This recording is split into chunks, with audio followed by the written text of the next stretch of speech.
ఓం శ్రీ గురుభ్యో నమ. ఓం శ్రీ మాత్రే నమ. అంగారక గ్రహము జూలై 23 నుంచి ఆగస్టు 7వ తారీఖు వరకు కూడా కుజుడు తన సొంత నక్షత్రమైన మృగశిర నక్షత్రంలో వృషభ మిథున రాశుల్లో సంచారం చేయటం వల్ల ఎలాంటి ఫలితాలు జరగబోతున్నాయి. సహజంగా అంగారకుడు కుజుడు ఏ స్థానాల్లో ఉంటే మంచి ఫలితాలు వస్తుంది, గోచారీత్యా ఏ స్థానాల్లో ఉంటే చెడు ఫలితాలు వస్తాయో ఒకసారి తెలుసుకుందాం. ముందు ముఖ్యంగా అంగారక గ్రహానికి యొక్క కారకత్వాలని మనం పరిశీలన చేయాలి. ఏం చెప్పారు శాస్త్రంలో అంటే సత్వ భూ ప్రాకార రోగ వ్రణ సాహస శస్త్ర అగ్ని సందర్శనోత్పాటన భాతృక కుజ అన్నారు. అంటే భూ సంబంధ వ్యవహారాలు, కోర్టులు, రియల్ ఎస్టేటు, అన్నదమ్ముల సమస్యలు, శారీరక బాధలు, కెమికల్ కంపెనీలు, మిషనరీ, మార్కెటింగు, భూమి, ఇండ్ల నిర్మాణము, న్యాయ వ్యవస్థ, న్యాయవాదులు, రక్షక భటులు, అలానే సైన్యము, మేనేజ్మెంటు, భూములు అమ్మడము కొనడము, మేస్త్రీ పనుల వాళ్ళు, యంత్ర సంబంధమైన వ్యవహారాలు, మెకానికల్ ఇంజనీర్సు, కెమికల్ కంపెనీలు, కెమిస్ట్రీ లెక్చరర్సు, రోగములు, శస్త్రచికిత్సలు, అగ్ని భయాలు, అంటే రియల్ ఎస్టేటు, రైతులు, కెమికల్ కంపెనీలు, పిత్రార్జితము, కోర్టు సమస్యలు, ఇలాంటివన్నీ కూడా మొదలగు కుజుడి యొక్క కారకత్వాలు అంటారు. సహజంగా కుజుడు మకర రాశి ఉచ్చస్థానం అయితే నీచస్థానం దానికి సప్తమం ఏమవుతుందంటే కర్కాటకం వస్తుంది. అంటే కర్కాటకం నీచస్థానము, మకరం అనేది ఉచ్చస్థానము, మేషము, వృశ్చిక రాశులు కుజుడికి స్వక్షేత్రాలు అవుతాయి. ఇక్కడ కుజగ్రహం సహజంగా ఎవరి జన్మలగ్నం నుంచి అయినా కుజుడు 2, 4, 7, 8, 12 స్థానాల్లో ఉంటే దాన్ని జాతకరీత్యా కుజదోషం అంటారు. మనం ఇప్పుడు చెప్పబోయేది ఏంటంటే గోచారరీత్యా చెప్పబడే ఫలితాలు. అంటే గోచారరీత్యా చెప్పబడే ఫలితాలకు ఒక విధానం ఉంటుంది, బర్త్ చార్ట్ నుంచి పుట్టినప్పుడు ఉండే జాతకానికి మరొక విధానం ఉంటుంది. నేను చెప్పింది జన్మలగ్నం నుంచి, అంటే బర్త్ చార్ట్ నుంచి 2, 4, 7, 8, 12 స్థానాల్లో ఉంటే దాన్ని కుజదోషం అంటారు. ఇప్పుడు మనం చెప్పేది ఏమిటంటే గోచారరీత్యా చెప్పబడే ఫలితాలు. ఈ గోచారరీత్యా చెప్పబడే ఫలితాల్లో అది చంద్రరాశి నుంచి చూస్తారు కాబట్టి ఎవరైతే రాశి ఉంటుందో వాళ్ళ రాశి దగ్గర నుంచి 3వ స్థానం, 6వ స్థానం, 11వ స్థానంలో కుజుడు ఉంటే మంచివాడు అని అంటారు గోచారరీత్యా వాళ్ళ రాశి దగ్గర నుంచి. మరి మేషాది ద్వాదశ రాశుల వాళ్ళకి కుజుడు యొక్క ఫలితం ఏ విధంగా ఉండబోతుందో ఒక్కసారి మనం తెలుసుకుందాం. తులారాశి వారికి 10 రోజుల పాటు ఏ విధంగా ఉండబోతుంది.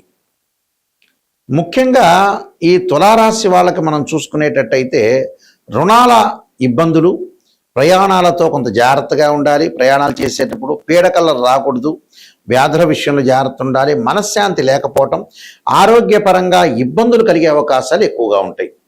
అలానే స్థానచలనము, శ్వాసకోశ సమస్యలు, అధికారుల నుండి సమస్యలు రాకుండా చూసుకోవడం మంచిది. ఎందుకంటే కుజుడి యొక్క ప్రభావం వల్ల కూడా కొన్ని ఇబ్బందులు వచ్చే సూచనలు అనేవి ఉంటాయి వీళ్ళకి, ఈ రాశి వారికి. ఆ ఇబ్బందులు అధిగమించాలంటే ఏంటి, భగవంతుడి యొక్క ఆరాధనే ఒక మార్గం. భగవంతుడి యొక్క ఆరాధన చేసామనుకోండి మనకు మంచి ఫలితాలు వచ్చే అవకాశాలు ఎక్కువగా ఉంటాయి. ఈ రాశి వారు ప్రత్యేకంగా వీళ్ళు అనుసరించాల్సిన విధానాల్లో ఇక్కడ అనవసరమైన ప్రయాణాలు చేయకూడదు, అనవసరంగా ఆవేశపడకూడదు, కోప ఉద్రిక్తలు పెరగకూడదు. అలానే మనోవిచారము, పీడకలలు, ప్రయాణాల్లో వాహనాల్లో కొన్ని విషయాల్లో కొంత శ్రద్ధ పెట్టాలి. అంటే వీళ్ళు శ్రద్ధ పెట్టకపోతే ఇబ్బందులు కలిగే అవకాశాలు ఎక్కువ ఉంటాయి. వృత్తి వ్యాపారాల్లో చిన్న చిన్న ఆటంకాలు కలగకుండా చూసుకోవాలి. విద్యార్థులకు అనుకూలమైన కాలం ఉన్నా కొన్ని విషయాల్లో ప్రత్యేకంగా మనం శ్రద్ధ పెట్టి ముందుకెళ్ళటం అనేది చాలా ఇంపార్టెంట్. అంటే వాహన ప్రమాదాలు, ఆరోగ్య విషయంలో దీర్ఘకాలిక వ్యాధులు ఉన్న వాళ్ళు కొద్ది జాగ్రత్తగా ఉండాలి.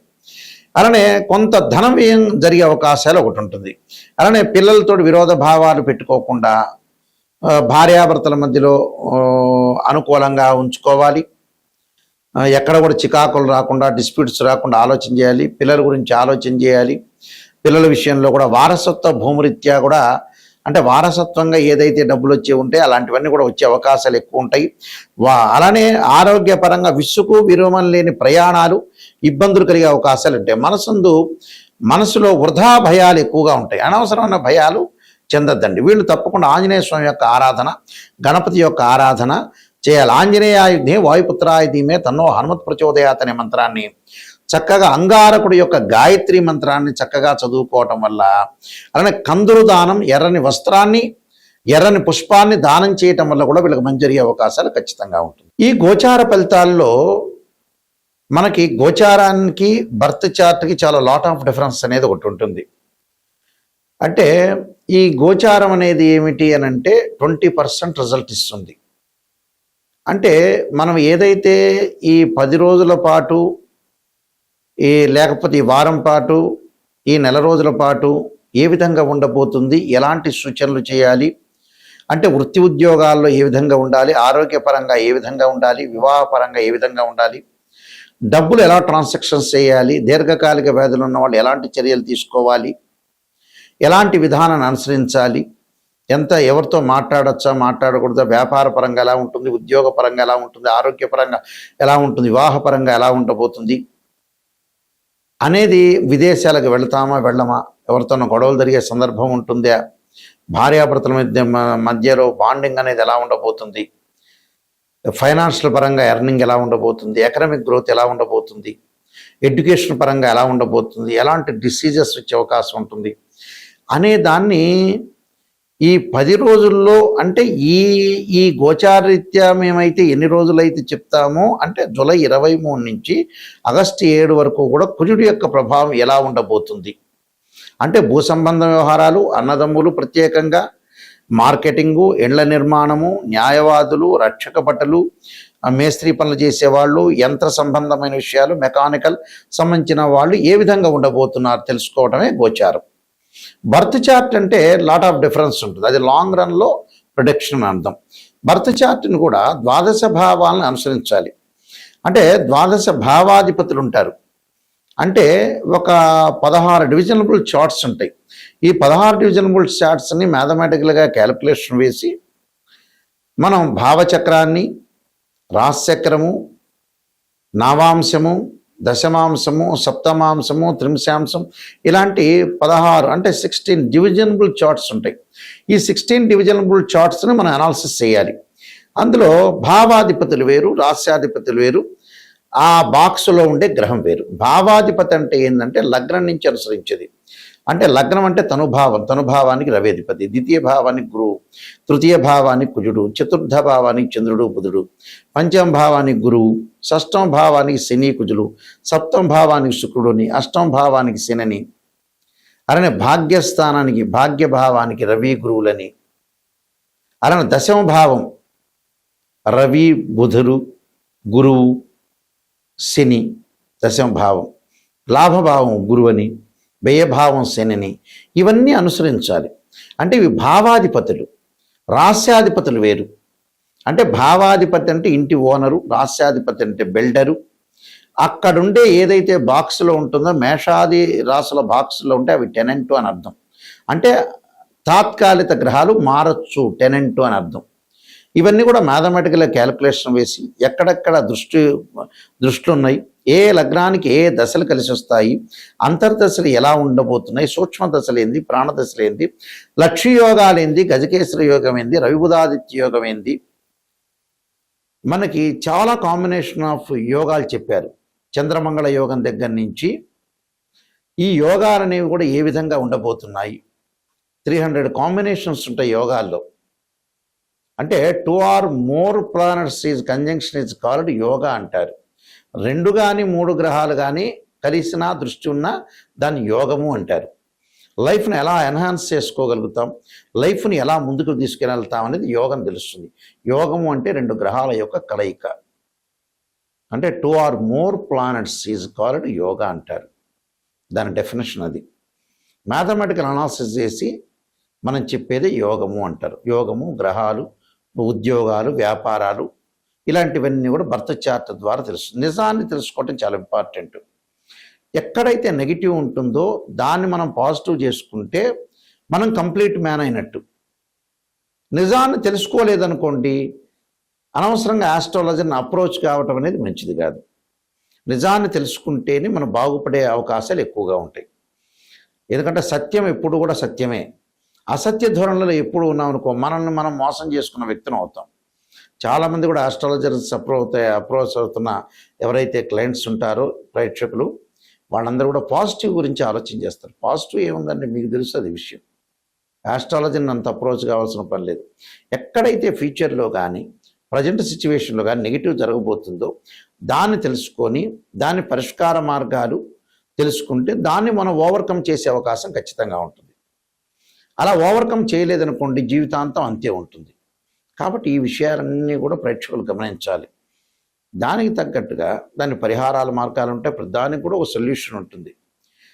మన జాతకంలో కుజుడు బాగలేదనుకోండి, చాలామంది కూడా కుజదోషం గురించి కూడా అడుగుతూ ఉంటారు. బర్త్ చార్ట్లో జన్మలగ్నం నుంచి 2, 4, 7, 8, 12 స్థానాల్లో ఉంటే దాన్ని కుజదోషం అంటారు.